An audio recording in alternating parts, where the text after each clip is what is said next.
Namaste. Psychoanalysis and philosophy, constituent elementals of heat, HEAT, heat capital.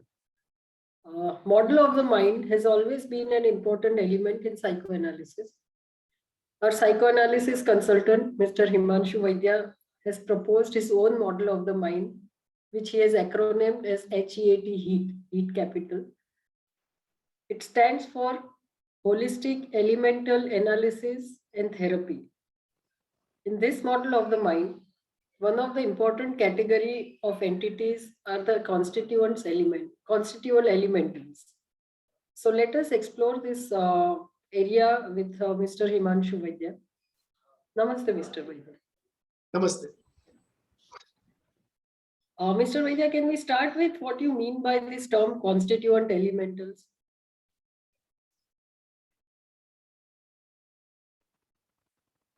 The ambition of any scientific theory is to be able to explain a system using a few elemental entities and a few elemental processes, and then explain the whole system using these two sets of entities, elementals and elemental processes. For example, if we take the example of colors, we say red, blue and green are three elemental colors, and using the three we can explain the whole world of colors. If we take the example of physics, we talk in terms of a few particles and a few forces with which we try to explain the rest of the physical world or the atomic structure. If we go to philosophy, let us say if you go to Indian philosophy, we come to something like the concept of five elementals: the earth, fire, water, space, and ether. All of them, it's a metaphorical explanation of the system. Now, when we come to the model of the mind, the ideal is to give an empirical model of the mind, which is based on the biochemistry, or which is based on something observable, predictable, something reliable. That being too difficult, we settle for a model of the mind, which is what we call in the zone of metapsychology.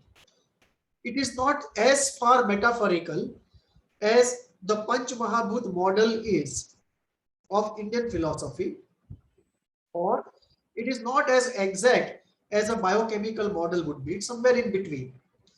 It is partly experiential because of your inner journey, partly it is experiential because of observation in the therapy room or people outside, and partly it is metaphorical.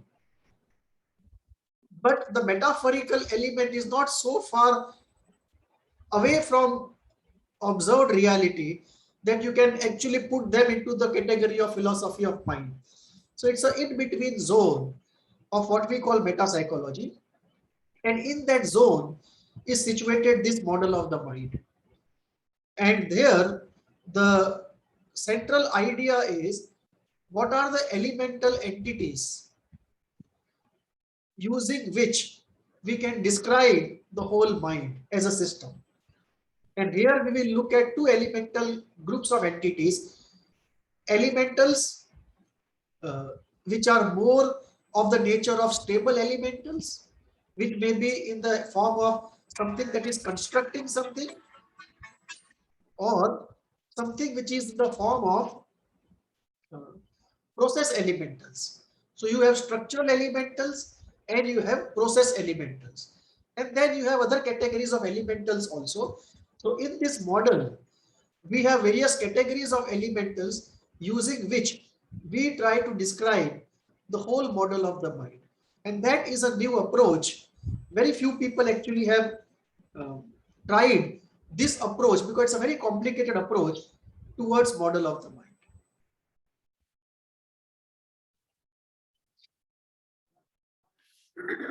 What are the different types of elementals in heat?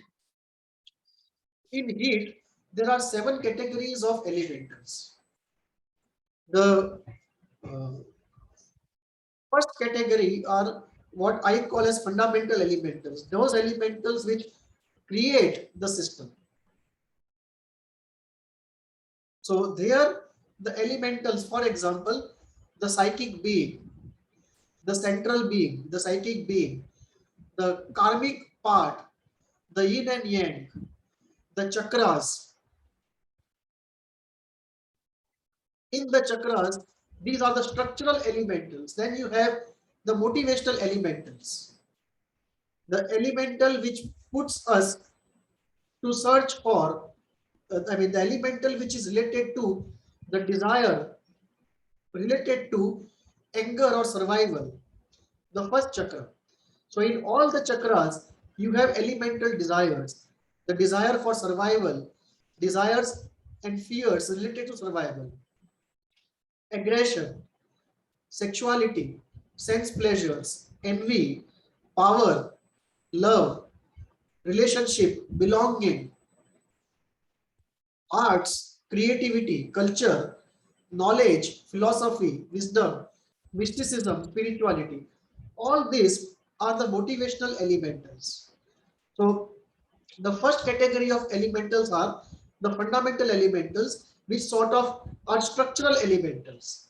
The second category of elementals are the motivational elementals, which are the root desires that we have.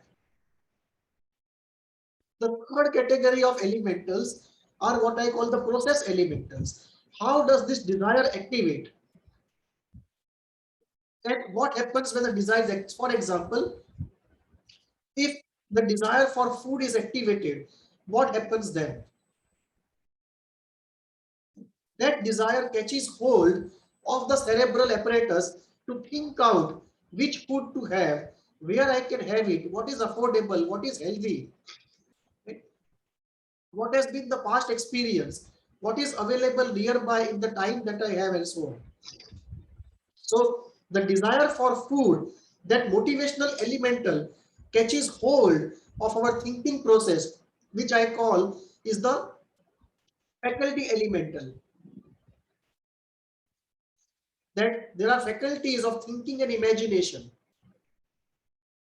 and these are first caught hold by the desire. So the moment a desire is activated, it catches hold of the faculties of thinking and imagination about to satisfy or not to satisfy, if to satisfy, how to satisfy. And to make this happen, a process has to happen. The process of activating the faculty elemental has to happen. And then that part has to lead to action. So a process has to happen. So then there are issues of life energy, affinity. These are process elementals. And when the process happens, after that we have the process can be uh, supported by or hindered by some catalysts which can work positively or negatively, which I call characteristic elementals. And then you have at the end of the process result, satisfaction, frustration, anger, whatever you have. So these are resultant elementals. And then we have from these resulting elementals, the accumulating and learning elementals and freedom elementals of grace, free will, and spontaneity. So we have 7 categories of elementals which are used as variables to describe the whole mental system. The first is the fundamental elementals, which are structural elementals, inborn. Then you have motivational elementals associated with the chakras, again inborn. Then you have the faculty elementals, you have the process elementals, you have the resultant elementals, you have the accumulating and learning elementals, and then you have the freedom elementals of spontaneity, free will, and grace. So this is how the whole system is based upon 7 categories of elementals which work together to create processes in the system which result in what we call our psychic life. Now, how, how is the structure different from the elementals? Uh, the fundamental elementals enter into a process to create part of the structure. Part of the structure is inborn. For example, the chakras are inborn. The potential for faculties is inborn. But if you take the personal unconscious, the collective unconscious, and the conscious, then with regard to the personal unconscious, it gets created because of the psychological processes which happen. If you look at the collective unconscious, it may be there in potential, but it is activated because of certain processes. Those processes may be naturally ordained, but the processes do happen. There is a manufacturing of the archetypal layer. That does not mean there is nothing transpersonal in it. There is transpersonal in it, but the transpersonal works out through the genes and through elemental processes and creates the layer of collective unconscious, the archetypal layer. So the archetypal collective unconscious as well as the personal unconscious, they all get created because of activity happening in the unconscious, in the mind, and these activities happen using the elementals and elemental processes. So, for example, to create the archetypal layer, you need prior data of thoughts and feelings, and they have to be put together around a persona to create an archetypal figure. So if you look at the archetypal figure of a hero, you have to create, if you look at a blank persona, that there is a blank persona on the board, you don't know who it is, but you want to convert it into a warrior. You have to put courage into the person. You have to put the youth into the person. You have to put ideas of exploration into the person. You have to put the idea of ambition into the person. Only when these qualities are put into a blank persona, the persona transforms into that of a warrior. So the elemental qualities which make up a persona, an archetypal persona, are there inside of us, which are put together by the processes in a manufacturing process into that archetypal figure.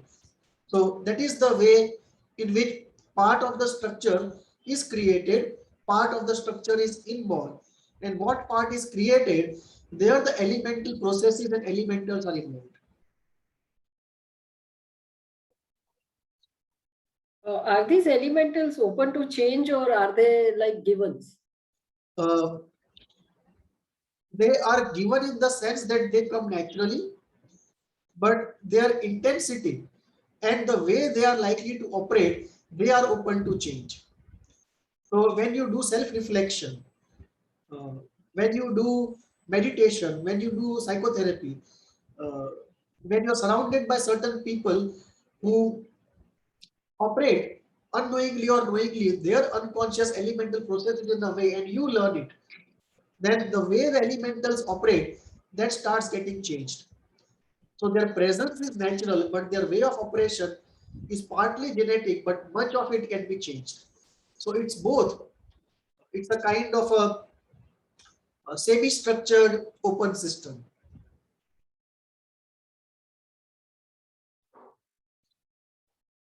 Can we connect these elementals to pathologies? Yes, for example, let us take the motivational, say for example, let us take resultant elementals. The resultant elementals are straight away connected to pathology because the resultant elementals, particularly the unpleasant types, they are frustration, anger, pain, guilt, shame, envy.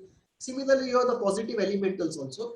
But these negative resultant elementals are at the root of so much of pathology that we see around, especially fear and pain.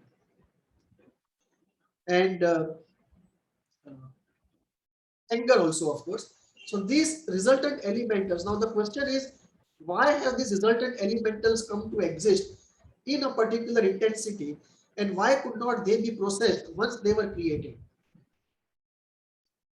So these become different issues of capacity and intention of processing them. But the point is that resultant elementals are directly related to pathology, and uh, you can have a super loading of a motivational elemental. For example, there can be very high loading of the elemental of anger or fear or survival fear right from the start. And that would lead to a situation where it's very difficult for a positive resultant elemental to happen.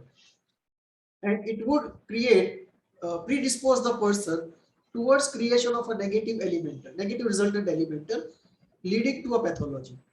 So one of the things in this model is this, that apart from looking at the elementals and their operation, we look at affective roots of pathology.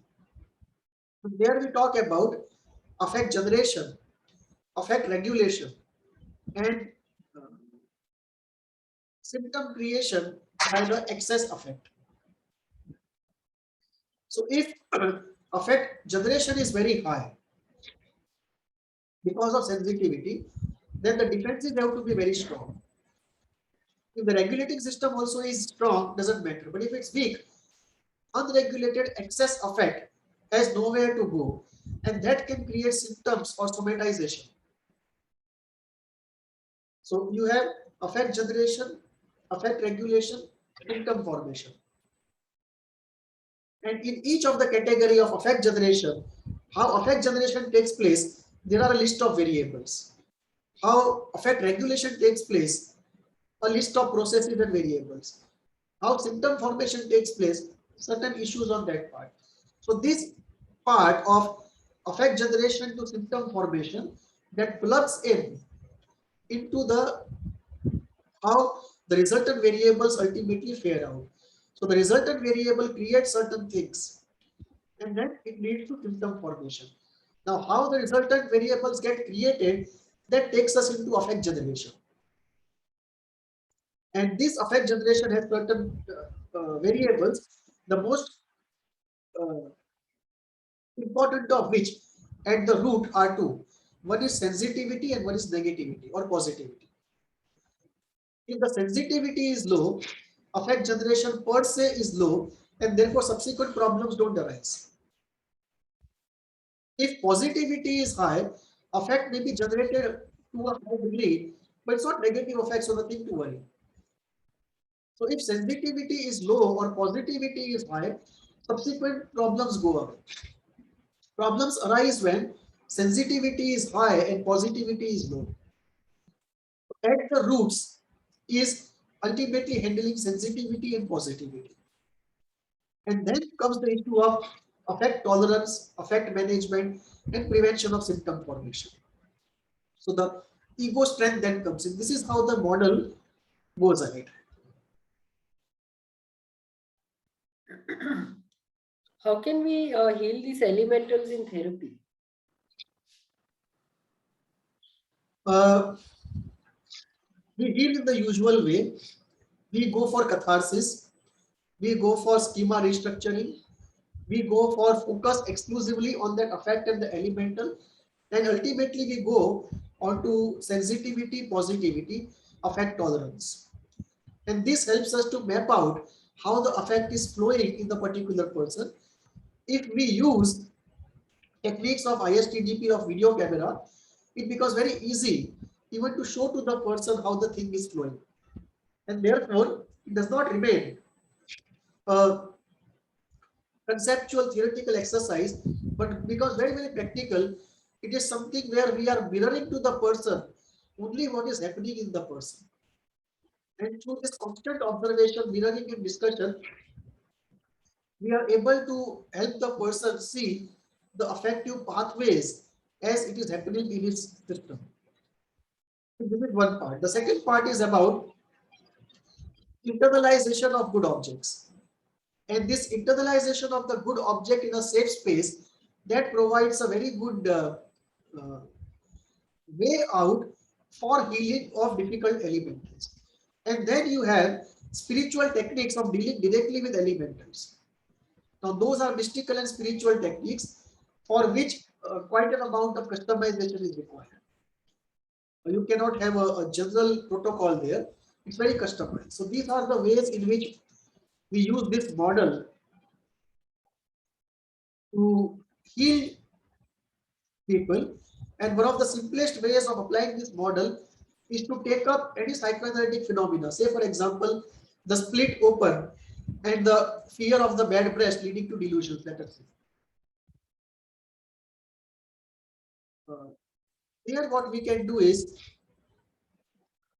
we can break down the Kleinian phenomena into its elementals and then start analyzing the whole thing in terms of elementals and start working from there.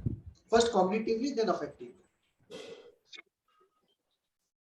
So, just asking you a question here that means one can really kind of use your model of the mind, this his heat model of the mind, in a kind of what do you say, a synthetic way with some other therapy orientations also. Yes, yes. And therefore, the first H is for holistic. And this is the open model of the mind, open structured model, but an open structure. And we can use tools and insights from mysticism, spirituality, other therapies of healing and bring it into this particular model. So it's a kind of an open model which can be used by different people to understand something in terms of very elemental entities and processes. So whether you are practicing CBT or REBT or maybe Rogerian or Jungian, this model can be kind of used by the therapist to understand the whole thing. It can be used, there is no problem. Uh, how to interpret existing tools and insights in terms of this model, that remains a problem for many. So that requires some work from my side and from others, how to interpret the present existing knowledge in terms of this model, or how to adapt this model to existing knowledge. So that is one element of work to be done. But if one wants, you can use this model for any sort of therapy intervention. I think with experience, one can really do this synthesis. Okay. Now, can we engage with these elementals for self-development also? Yes, because this model is actually a type of philosophical model, also a spiritually open model. So this is not a very only pathological model. There are many models of therapy which are focused only on pathology, but this is as much open to self-development as much to pathology. So we can use it, and in fact, some of the spiritual tools, the way they are, and techniques, the way they are, can be interpreted and better understood using this model. So that again calls for how to integrate existing spiritual practices and tools with what is being said in this model. So that is a task, but it can be done. There is no inherent conceptual difficulty why this model cannot be taken here, or why those things cannot be interpreted in terms of this model. So the heat model seems to be coming across as a very inclusive model or a very open one. Yes, it is. And this opens up another very good area, how to integrate existing schools into one model. How to integrate the Freudian model of the mind, the Jungian model of the mind, the Eastern yoga models of the mind all into one.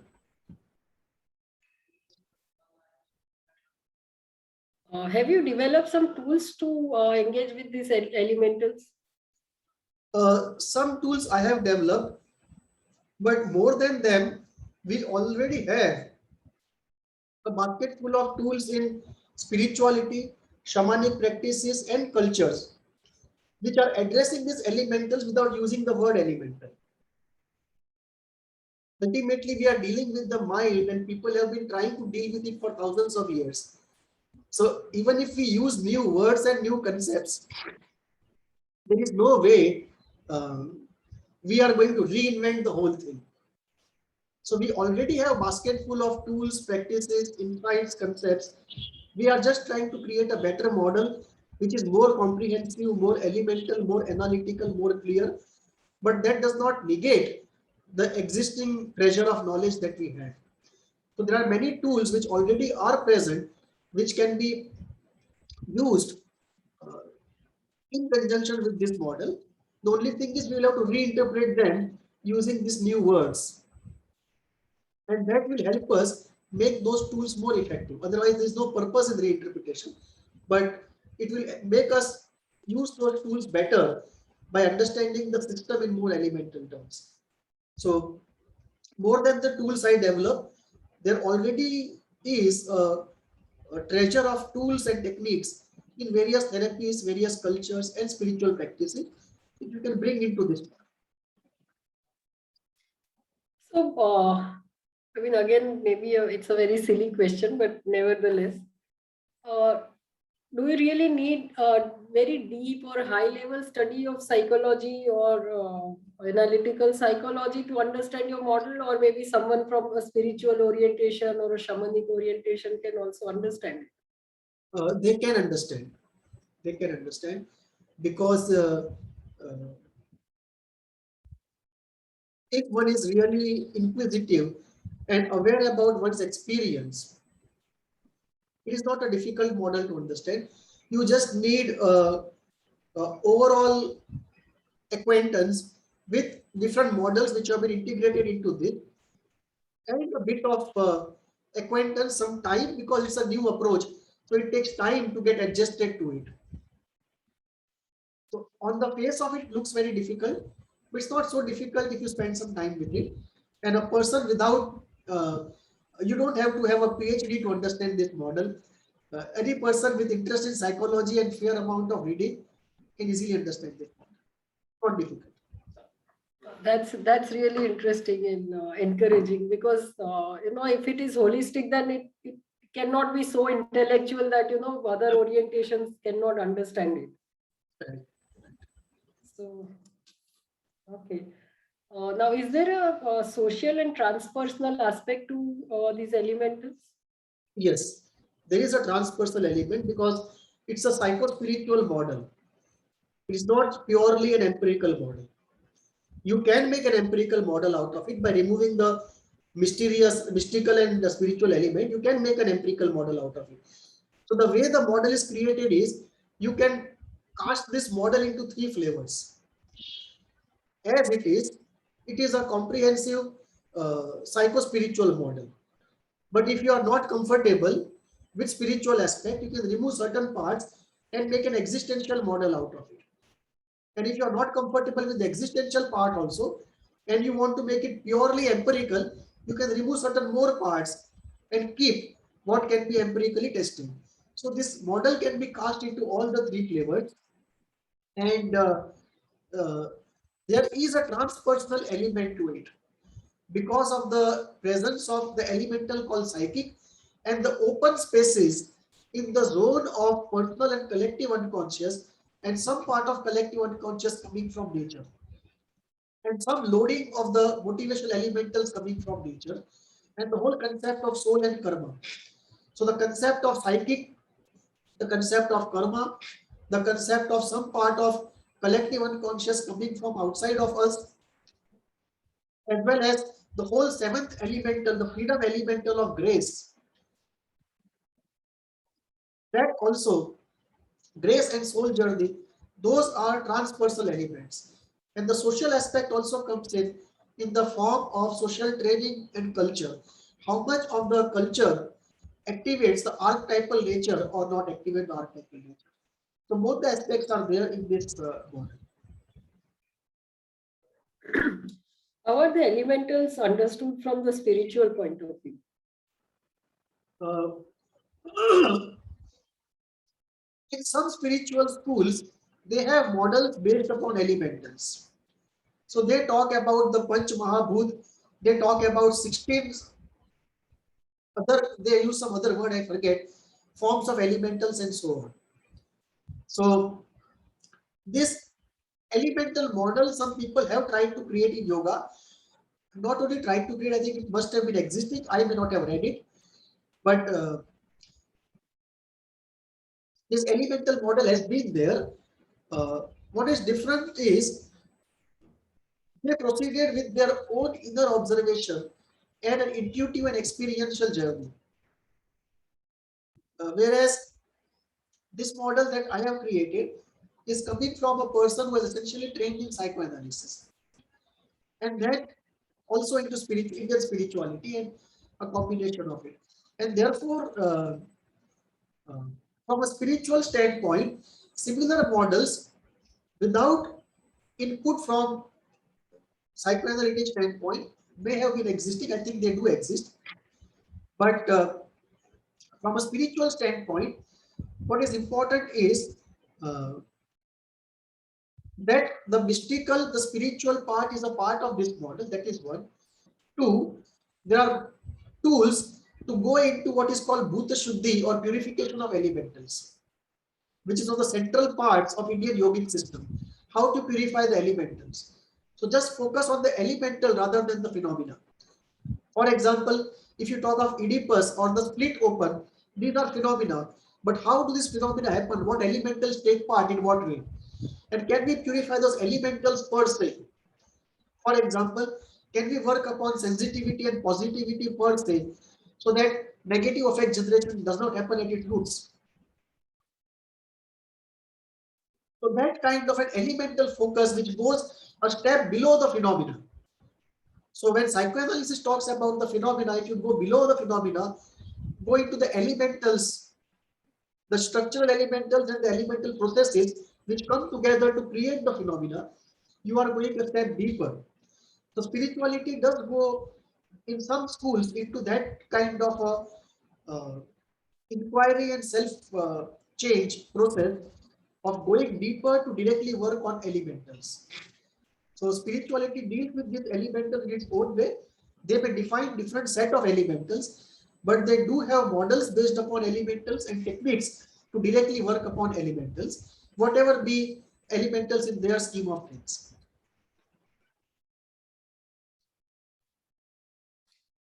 Thank you so much, Mr. Vaidya, for this very enriching discussion about your own heat model of the mind. And let's hope it becomes more popular and more, acceptable and kind of synthesized with other orientations over Sure. years. Thank you so much again. Do write to us at hvindia@gmail.com. Namaste. Namaste.